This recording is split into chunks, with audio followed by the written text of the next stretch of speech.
13 Roads. Here is a tale I have not yet forgotten.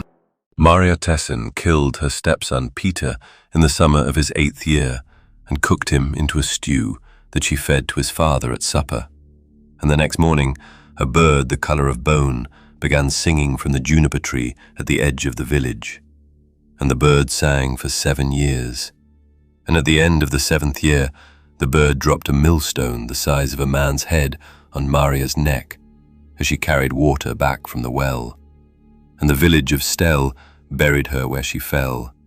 And the juniper tree has not, in the 21 years since, grown a single leaf. The bird is still in the tree. The bird does not sing now. The bird, the villagers of Stel will tell you if you stand in the kitchen of Pieter's sister Lenya and ask, is listening, has been listening since the millstone fell, for the next stepmother in the country of the 13 Roads, who is going to do what Marya did. The bird listens because the mother road has not, in the 21 years since Pieter's bones were buried under the juniper, agreed that 1 millstone was enough. I will tell you what Marya did and why she did it, and what Pieter's sister Lenya did with the bones, and what the mother road is for, and what the bird is going to do the next time a stepmother in a kitchen anywhere in the country raises a knife in the way Marya raised hers. The mother road is one of the 13. It is the road of lineage. It is the road that decides which child of a house is going to carry the line forward and which child is going to be lost on the road, the way every house in the longer count loses children, by illness, by accident, by the small dailynesses of being a child in a country that does not love its children equally. The mother road is the silent ledger of the country's losses. Mothers who have lost a child can walk it. The road sometimes gives them an answer about why. The road sometimes gives them the child back for an hour. The road has been merciful in the long count more often than it has not.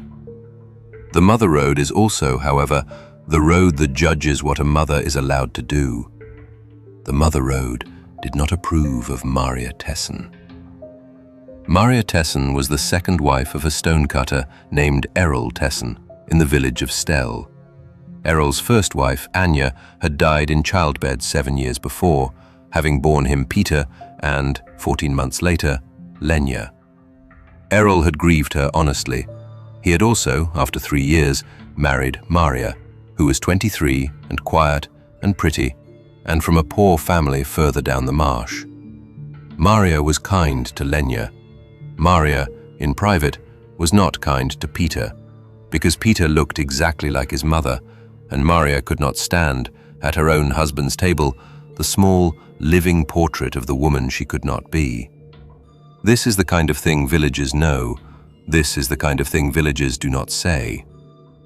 In the summer of Pieter's 8th year, Marya sent Errol to the city for a contract that would take him 11 days. She sent Lenya, who was 7, to her grandmother's house in the next village. She kept Pieter at home.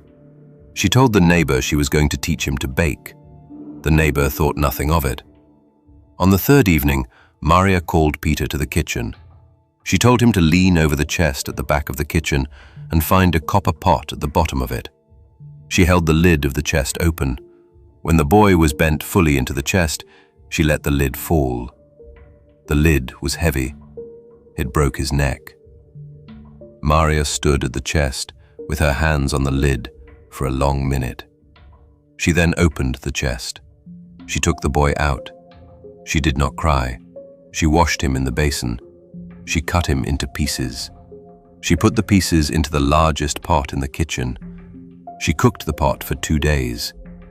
By the time Errol returned from the city, the pot had cooked down to a stew, and the bones had been wrapped in a cloth and hidden in the kitchen garden under a flat stone, where Marya intended to bury them properly once she could find a moment alone.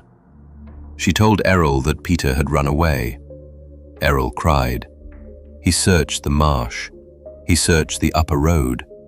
He did not find his son. He returned to the kitchen on the fourth night, exhausted, and Marya served him supper. The stew was thick and dark and seasoned with too much salt. Errol ate 2 bowls. That night, Errol could not sleep. He went out to the kitchen garden, the way a grieving father walks at night because he cannot stay in his own bed. He stood under the juniper tree at the edge of the garden. He smelled something, not the stew, not the garden, something older, and he could not place it. He went back to bed. The next morning, Lenya came back from her grandmother's. She had come back a day early because she had had a dream, and the dream would not let her sleep. She would not say what the dream was. She walked straight to the kitchen garden. She walked straight to the flat stone. She lifted the stone. She found the cloth. She did not say anything to her father. She took the cloth. She walked to the juniper tree. She dug a hole under the juniper's roots with her own small hands and a kitchen knife, and she put the cloth in the hole, and she covered it, and she sat with her back against the trunk of the juniper for an hour and a half. And her father did not see her, because he was at the village square asking again about his son. When she came back into the house, she said to no one, very quietly, "I have buried what Marya cooked." The neighbor heard her. The neighbor did not understand. The next morning at dawn, a bird the color of old bone began singing in the juniper tree. The bird sang words. The words were, "My mother slew me. My father ate me. My sister found my bones. She laid them under the juniper. Kiwit, kiwit, what a fine bird am I." The whole village heard. The whole village stood in the lane in the early light. Errol came out of the house with his hand over his mouth. Marya came out of the house with no expression on her face. The bird sang the 4 lines and stopped. Then the bird sang them again. Then the bird stopped and looked at Marya and would not sing again that day. It sang the next morning. Marya tried not to listen. The bird sang. Marya covered her ears. The bird sang. Marya went into the cellar. The bird sang from the juniper, and Marya heard it through the cellar floor, because the bird was not bound by walls. The village had, by then, understood. The village did not hang Marya. The village locked her in the cellar of the chapel. The village sent for the keepers of the Mother Road. The keepers came, 2 old men in the case of the Mother Road, because the Mother Road is judged by men who have buried children, not by mothers themselves. The keepers heard Lenya's testimony. The keepers heard Errol's testimony. The keepers heard the birds sing on 3 consecutive mornings. The keepers then sat in the chapel cellar with Marya for an hour and asked her, gently, whether she would prefer to be hanged at the crossroads or to be released into the care of the Mother Road. Marya did not answer them. The keepers chose for her. They said, "The road, then." They released her. They told the village that the Mother Road would, in its own time, deliver its judgment. They went back to their stone house in the marsh. The road did not, in the first month, do anything. Marya lived in the Tessen house with Errol, who could no longer look at her. Errol did not sleep in the bed with her. Errol slept in the kitchen on a pallet by the stove. Errol did not, however, send her away, because the keepers had said that the road would deliver its judgment, and Errol, who was a believer, would not preempt the road. The road waited 7 years. In the 7th year, in the same week of the same summer in which Pieter would have been 15, Marya was carrying a yoke of 2 water buckets back from the well at the south edge of the village. The path went past the juniper tree. The bird that morning had not sung. The bird had been quiet for almost 2 months. Marya had begun, very slightly, to relax. She walked the path past the juniper as she had walked it 10,000 times. The millstone came out of the juniper. It came down very fast. It came down with the precision of a hand that had been waiting a long time for an exact moment. It struck Marya in the back of the neck, between the 2nd and 3rd vertebra, and she was dead before the 2nd bucket of water hit the path. The village heard the sound from 100 yards. The village came out. The bird, by the time the village arrived, was no longer in the tree.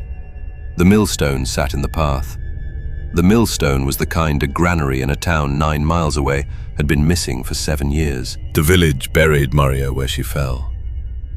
The village did not bury her at a crossroads with iron in her mouth because the keepers had said that the road's judgment was sufficient and that further marking was an insult to the road.